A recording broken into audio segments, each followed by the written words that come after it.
Hello, good morning to everyone. आज हम लोग क्लास 12th के लिए वंशागति और विविधता चैप्टर से एक टॉपिक को उठा रहे हैं, मेंडेलियन डिसऑर्डर, मेंडलीय विकार को देख रहे हैं। इसमें क्या है, वंशागति और विविधता में हम लोगों ने बहुत सारी चीजों को देखा और हम जानते हैं कि ये जो डिसऑर्डर होते हैं, अनुवांशिक बीमारियां जो होती है वो दो प्रकार की होती है, एक मेंडलीय और दूसरा गुणसूत्रीय। तो आज हम लोग यहाँ पर चर्चा करने वाले हैं मेंडलीय विकार के बारे में, मेंडलियन डिसऑर्डर के बारे में। मेंडलीय विकार जब भी उत्पन्न होता है तो वह एकल जीन में उत्परिवर्तन से उत्पन्न होता है। एक खास तरह के जीन में अगर चेंजिंग हो जाए तो वह मेंडलीय विकार को उत्पन्न करता है और यह जीन परिवर्तन अस्थायी रूप से अगली पीढ़ी में स्थानांतरित होता है। याद रखना है कि यह मेंडलीय विकार जो है वह या तो ऑटोसोम गुणसूत्र के ऊपर या लिंग गुणसूत्र के ऊपर एक पीढ़ी से दूसरे पीढ़ी में स्थानांतरित होते हैं। तो आप यहाँ देखें, कुछ मेंडलीय विकार की चर्चा यहाँ है, जैसे कि हीमोफीलिया है, वर्णांध्रता है, सिकल सेल एनीमिया है, फिनाइल कीटोनुरिया है, थैलेसीमिया है। ये सब जो है मेंडलीय विकार के अंतर्गत आते हैं। और हम यहाँ पर क्या देखेंगे कि आप पहले के वीडियो में देख सकते हैं हीमोफीलिया के बारे में, बदालता के बारे में। तो हीमोफीलिया में क्या था, हीमोफीलिया जो बीमारी थी, इसमें गुण जो है जीन में जो उत्परिवर्तन होता है वह यक्स गुणसूत्र पर होता है और यह एक पीढ़ी से दूसरे पीढ़ी में स्थानांतरित होता है। हीमोफीलिया बीमारी में क्या होता है, रक्त क्लॉट नहीं कर पाता है। कहीं भी अगर वुंड होता है, जख्म होता है, उस कंडीशन में लगातार रक्त प्रवाह होते रहता है, क्योंकि रक्त जमाने वाले कारक जो होते हैं रोमन में 1 से 12, उसमें से कुछ कारकों का अभाव हो जाता है। इस वजह से रक्त जमना प्रभावित नहीं हो जाता है। तो यह जो बीमारी है, इसमें क्या होता है कि अगर कहीं भी कट गया, फट गया है ना, तो लगातार खून जमेगा नहीं। दूसरा वर्णांध्रता है। इसमें क्या था, इसमें क्या है कि व्यक्ति जो है हरे और लाल रंग में अंतर स्पष्ट नहीं कर पाता है, उसमें समस्या उत्पन्न हो जाती है, क्योंकि इसके लिए जीन प्रभावी हो जाते हैं। यह भी यक्स गुणसूत्र के ऊपर आश्रित होता है।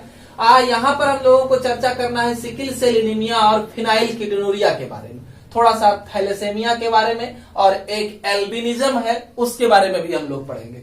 तो सबसे पहला जो है सिकल सेल एनीमिया को हम लोग देखते हैं। यह क्या है, ऑटोसोम लिंक्ड रिसेसिव ट्रेट है, माने ऑटोसोम गुणसूत्र, यानी हमारे जो 23 पेयर गुणसूत्र है उसमें से 22 पेयर के ऊपर यह क्या हो सकता है, स्थानांतरित हो सकता है।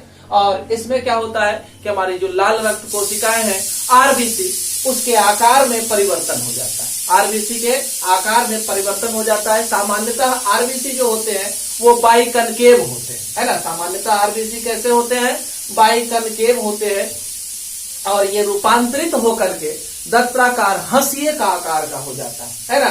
तो हम जानते हैं कि लाल रक्त कोशिकाओं में हीमोग्लोबिन पाया जाता है और हीमोग्लोबिन ही क्या करता है, ऑक्सीजन को या कार्बन डाइऑक्साइड के परिवहन में मदद करता है। अब यहाँ पर क्या हो गया कि इसका आकार ही परिवर्तित हो गया। उस कंडीशन में क्या होगा कि यह ऑक्सीजन ले जाने की क्षमता इसकी क्या हो जाएगी, घट जाएगी, काफी कम हो जाएगी, है ना।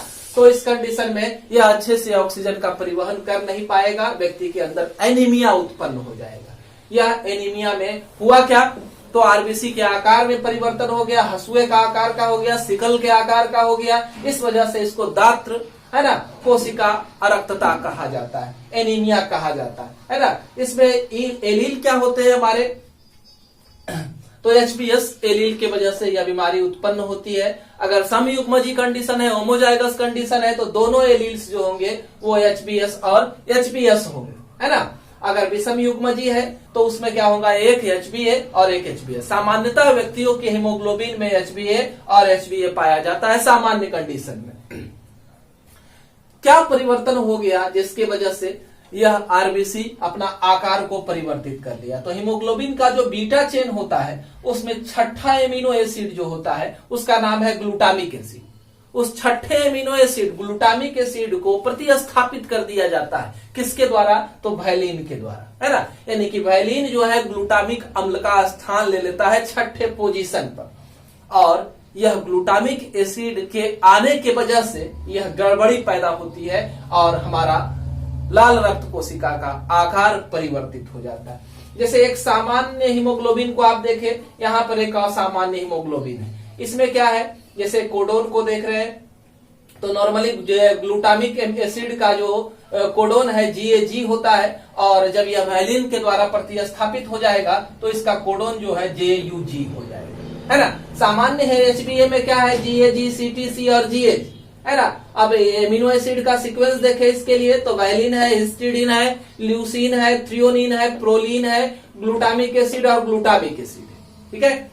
अब यहाँ पर असामान्य हो गया, यानी कि अगर ये सिकल सेल एनीमिया हो गया है उस कंडीशन में GTG, है ना, CAG, GUG, और फिर क्या है, वैलिन है, हिस्टिडीन है, ल्यूसीन है, थ्रियोलिन है, प्रोलीन है, और यहाँ पर ग्लूटामिक एसिड के जगह पर कौन सा प्रतिस्थापित हो गया है, तो वैलिन आप देख रहे हैं कि स्थान ले लिया है ना। तो इस गड़बड़ी की वजह से हम लोग समझ गए हैं कि यहाँ पर क्या होगा, शरीर के अंदर ऑक्सीजन की कमी हो जाएगी, सांस लेने में कठिनाई उत्पन्न होगी।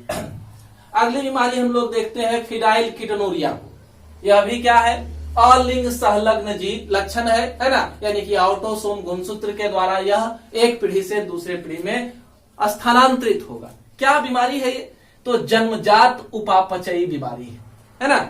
इसमें हमारा मेटाबॉलिक एक्टिविटी जो है वही चेंज हो जाता है। जनरली हमारे शरीर में होता क्या है कि फिनाइल एलानिन हम लोग जो खाते हैं वह फिनाइल एलानिन बदल जाता है दूसरे चीज में, लेकिन जब फिनाइल कीटोनुरिया नामक बीमारी होती है उस कंडीशन में क्या होता है कि फिनाइल एलानिन हमारे शरीर में जमा होने लगता है ना, जो कि घातक है, हमारे मानसिक संतुलन को यह बिगाड़ देता है। तो यह एलानिन हमारे शरीर में, फिनाइल एलानिन हमारे शरीर में जमा होता है। और पहले क्या होता था, अगर आदमी सामान्य है तो एक एंजाइम के द्वारा इसको टायरोसिन में बदल दिया जाता था, फिनाइल एलानिन को टायरोसिन में बदल दिया जाता था एंजाइम के द्वारा। लेकिन हुआ क्या, इस बीमारी की वजह से यह जो एंजाइम संश्लेषित होने वाला था वह जीन प्रभावित हो गया, और जीन के प्रभावन की वजह से यह एंजाइम का संश्लेषण जो है वह रुक गया, यानी कि टायरोसिन का निर्माण नहीं होने लगा फिनाइल एलानिन से। इस वजह से शरीर में फिनाइल एलानिन जमा होने लगा, है ना। यह फिनाइल एलानिन या तो फिनाइल पायरुविक अम्ल या अन्य रूप में हमारे शरीर में जमा रहते हैं, है ना। मानव किडनी जो है उसका अवशोषण कम कर पाती है, यह मूत्र के द्वारा उत्सर्जित हो जाता है। हमारे शरीर के अन्य भागों में, मस्तिष्क में भी अगर जमा होता है तो मानसिक दुर्बलता को उत्पन्न करता है, सोचने समझने की शक्ति जो है वह काफी कमजोर पड़ने लगती है इसके वजह से, है ना। तो ये हम लोग मेंडेलियन डिजॉर्डर को देख रहे हैं। अभी तक आपने अगर चैनल को सब्सक्राइब नहीं किया है तो चैनल को सब्सक्राइब करेंगे, साथ में वीडियो पसंद आए तो लाइक बटन जरूर दबाएंगे, है ना। उसके बाद है एल्बिनिज्म को देखते हैं। यह भी ऑटोसोमल रिसेसिव बीमारी है। इसमें क्या होता है कि एंजाइम टायरोसिनेज, इसमें क्या हो रहा है कि एंजाइम टायरोसिनेज की कमी हो जा रही है।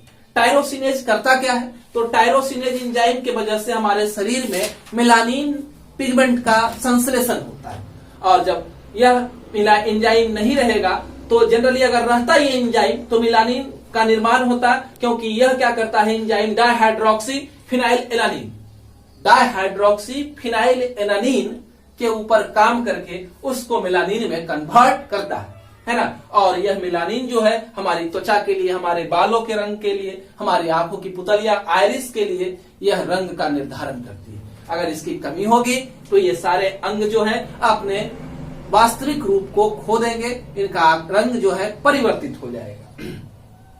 दूसरा इसी से हमारा एक बचा क्या है, थैलेसीमिया है। थैलेसीमिया में क्या होता है, हल्का सा देख रहे हैं यहाँ, तो थैलेसीमिया में आदमी के अंदर जो है आरबीसी की उत्पादन क्षमता घट जाती है, साथ में आरबीसी की आयु भी जो है वह काफी कम हो जाती है। आरबीसी अगर कम होगा तो हमारे शरीर को काफी समस्या होगी, है ना, परिवहन का काम रुक जाएगा। तो क्या होता है, दो तरह का ये होता है, एक माइनर और दूसरा मेजर, है ना। तो मेजर वाला में दिक्कत है, माइनर वाला तो जीवित भी रह सकता है। मेजर वाला क्या है कि हर एक 21वें दिन के बाद जो है उसे रक्त आधान की जरूरत पड़ती है, ब्लड ट्रांसफ्यूजन की जरूरत पड़ती है। अगर बाहर से उसे आरबीसी प्रोवाइड नहीं किया गया तो व्यक्ति जो है जीवित नहीं बचेगा, है ना। तो इस तरह से हम लोगों ने आज मेंडेलियन डिजॉर्डर को देखा। धन्यवाद, हमारे चैनल से जुड़े रहे।